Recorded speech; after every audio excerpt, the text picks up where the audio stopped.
Hey guys, welcome to this channel. Devara movie part ওয়ানের trailer release করেছে কিছুক্ষণ আগে। তো দেবারা মুভি পার্ট ওয়ানের ট্রেলারটা দেখে সম্পূর্ণ মুগ্ধ হয়েছি আমি। মানে এই ধরনের অ্যামাজিং এক্সপিরিয়েন্স এর আগে কোনো বলিউড বা টলিউডের ফিল্মে আমি করিনি।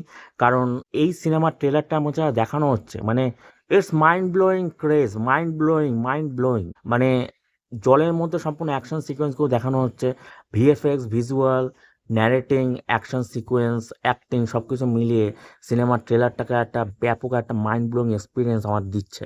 তো ট্রেলারে আমরা যা দেখতে পাচ্ছি, সৈফ আলী খানকে অ্যান্টাগনিস্ট রূপে প্লে করতে, এবং সৈফ আলী খানের অ্যাকশন সিকোয়েন্স এবং তার ডায়লগ ডেলিভারি অত্যন্ত মারাত্মক প্রেস তুলছে।